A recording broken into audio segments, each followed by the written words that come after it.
Assalamualaikum warahmatullahi wabarakatuh. Yang terhormat Bapak Profesor Dr. Imron Arifin MPD selaku dosen pengampu mata kuliah Filsafat Pendidikan dan teman-teman yang berbahagia. Di sini kami kelompok 7 akan membahas materi tentang etika profesi. Anggota kelompok 7 yakni Amelia Kartikasari, Adi Sugeng Riyati, Azizatun Nisa, Progis Okta Alivia, Diah Ayu, Diah Fitrianingsih, Dwi Ayu Nawangwulan, Erilia Rohmatul, Novita Trianjari, Putri Dwi Anitasari, Septia Ayusri, dan Wahyu Oktodi. Poin-poin yang akan kami bahas dalam video kali ini, yang pertama adalah pengertian etika profesi dan kode etik profesi. Yang kedua, fungsi etika.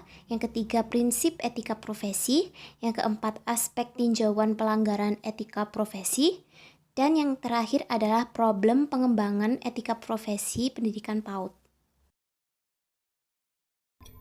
Pengertian etika. Menurut bahasa, etika berasal dari bahasa Yunani, yaitu ethos, yang maknanya adalah adat atau kebiasaan. Menurut istilah, etika memiliki 3 arti. Yang pertama, etika sebagai pengatur tingkah laku seorang. Yang kedua, etika sebagai kumpulan asas. Yang ketiga, etika sebagai ilmu tentang baik dan buruk. Menurut metodologi, etika sebagai suatu ilmu menggunakan tingkah laku manusia yang menggunakan sudut pandang normatif, yaitu melihat sisi baik dan buruk perilaku manusia. Etika dapat diartikan sebagai suatu norma atau peraturan yang dijadikan pedoman atas baik buruknya tingkah laku seseorang dalam kehidupan sehari-hari. Pengertian etika profesi. Pengertian etika profesi menurut beberapa ahli. Yang pertama, menurut Prakoso 2015. Etika profesi yaitu etika sosial dalam etika khusus yang memiliki tugas dan tanggung jawab kepada profesi yang disandangnya. Yang kedua, yaitu menurut Utami dan Nugroho 2014. Etika profesi yaitu rumusan penerapan nilai-nilai etika yang berlaku di lingkungan masyarakat ataupun pegawai. Yang ketiga, menurut Muhtar 2016, etika profesi merupakan suatu aturan perilaku yang mempunyai kekuatan mengikat bagi tiap-tiap pemegang profesi. Jadi, etika profesi ialah suatu norma yang menjadi pedoman bagi seorang profesional dalam menjalankan tugasnya. Yang berikutnya adalah pengertian kode etik profesi. Kode etik profesi ialah norma yang harus dilaksanakan setiap anggota profesi dalam menjalankan tugasnya dan larangan yang harus dihindari selama menjalankan profesi tersebut. Materi selanjutnya adalah fungsi dari etika profesi. Fungsi dari etika profesi ada 4. Yang pertama, fungsi etika profesi merupakan sarana untuk membantu para pelaksana sebagai seseorang yang profesional supaya tidak dapat merusak etika profesi.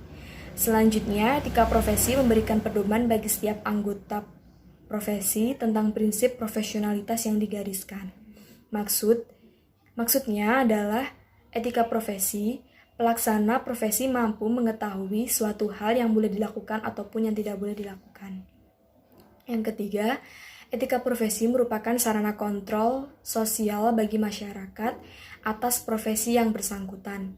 Maksud dari kontrol sosial di sini bahwa etika profesi dapat memberikan suatu pengetahuan kepada masyarakat agar juga dapat memahami arti penting suatu profesi sehingga memungkinkan pengontrolan terhadap para pelaksana di lapangan kerja.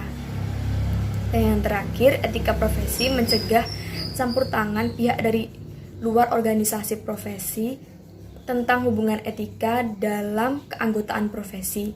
Artinya, dapat dijelaskan bahwa para pelaksana profesi pada suatu instansi atau perusahaan yang lain tidak boleh mencampuri pelaksanaan profesi di lain instansi atau perusahaan. Selanjutnya, prinsip dasar etika profesi.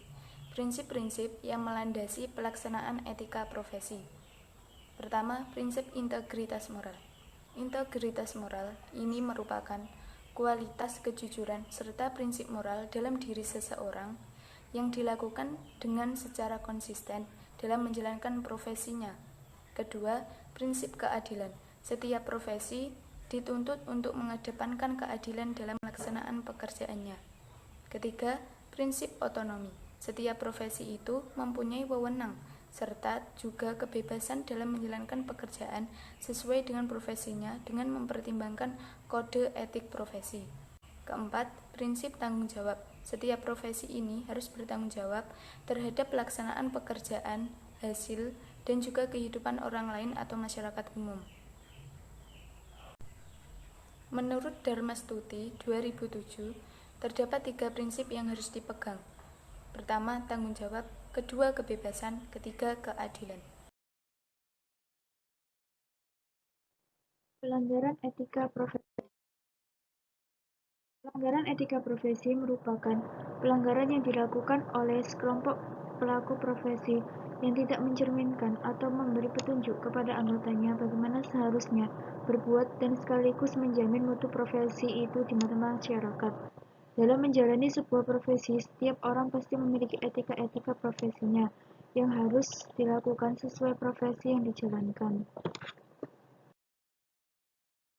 Berikut adalah pelanggaran yang dapat terjadi di dalam etika profesi.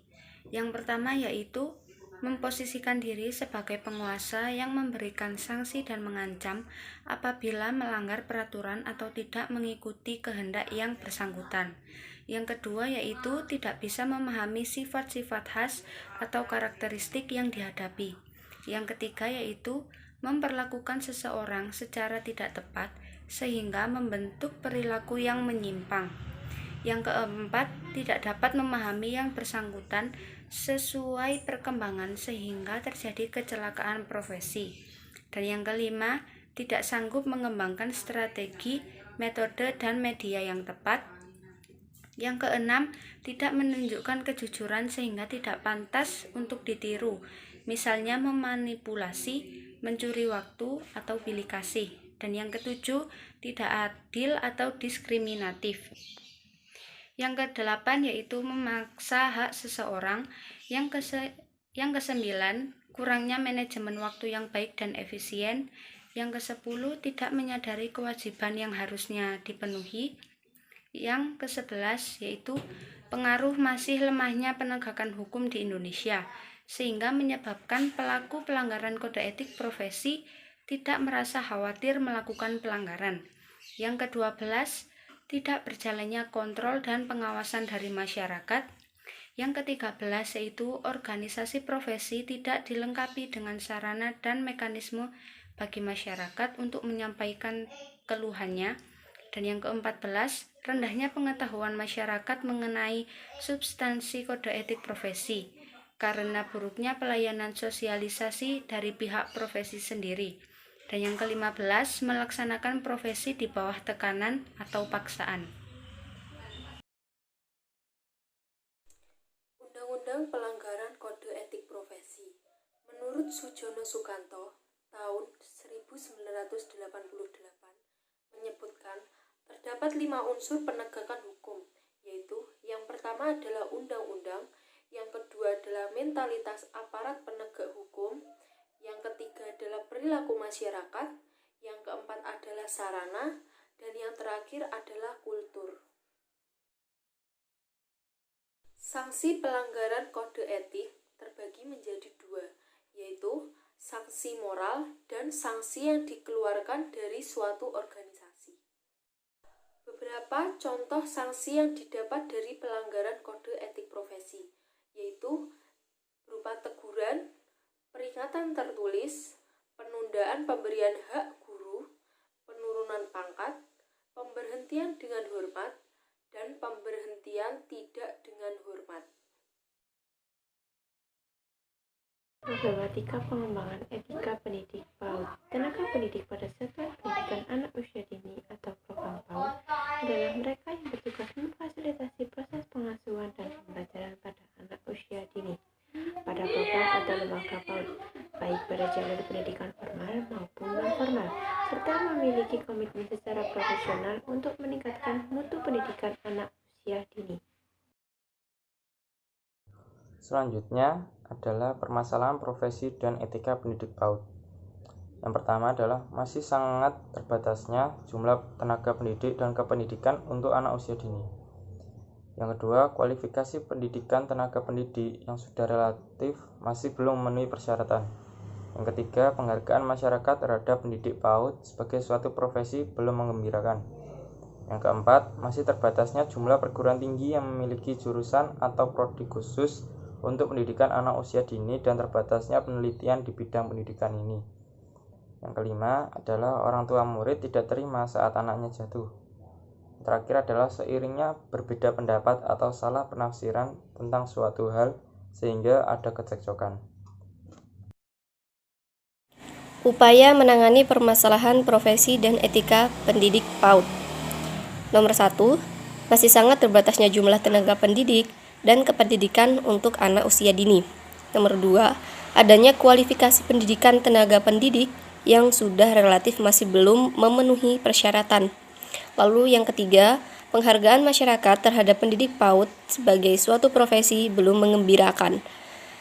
Keempat, masih terbatasnya jumlah perguruan tinggi yang memiliki jurusan atau prodi khusus untuk pendidikan anak usia dini dan terbatasnya penelitian di bidang pendidikan ini.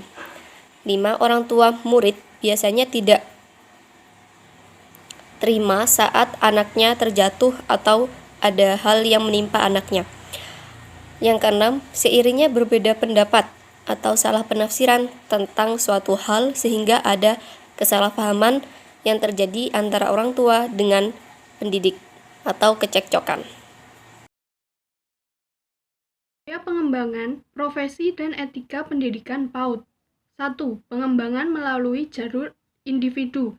Caranya dengan A. Belajar mencintai pekerjaan sebagai pendidik. B. Membaca majalah, jurnal, artikel, maupun surat kabar yang relevan dengan pendidikan anak usia dini. C. Belajar melalui bekerja. Yang kedua, pengembangan melalui jalur kelembagaan. A. Dibukanya kesempatan yang lebih terbuka dan luas bagi lembaga pendidikan tenaga kependidikan atau LPTK untuk menyelenggarakan program studi pendidikan guru pendidikan anak usia dini atau PG PAUD. B. Lembaga pendidikan tenaga kependidikan yang telah menyelenggarakan program studi PG PAUD hendaknya lebih mengintensifkan pelaksanaan program pendidikan guru. C. Lebih mengintensifkan kerja sama lembaga pendidikan prajabatan atau persiapan lembaga kepelatihan atau penataran dan lembaga PAUD sebagai medan kerja pendidik PAUD. Yang ketiga, pengembangan melalui jalur profesi. Dengan A. Secara bertahap menguatkan keanggotaan organisasi profesi pendidikan PAUD non-formal. B. Secara berangsur-angsur dan bijaksana diusahakan agar kode etik guru mampu menjiwai kehidupan profesi guru. Yang C. Organisasi profesi hendaknya lebih intensif untuk meningkatkan usaha memperkaya kegiatan forum-forum ilmiah yang membahas masalah-masalah profesi pendidikan anak usia dini dan upaya pemecahannya. Sekian presentasi dari kelompok 7. Apabila ada kesalahan, kami mohon maaf. Terima kasih atas perhatiannya. Wassalamualaikum warahmatullahi wabarakatuh.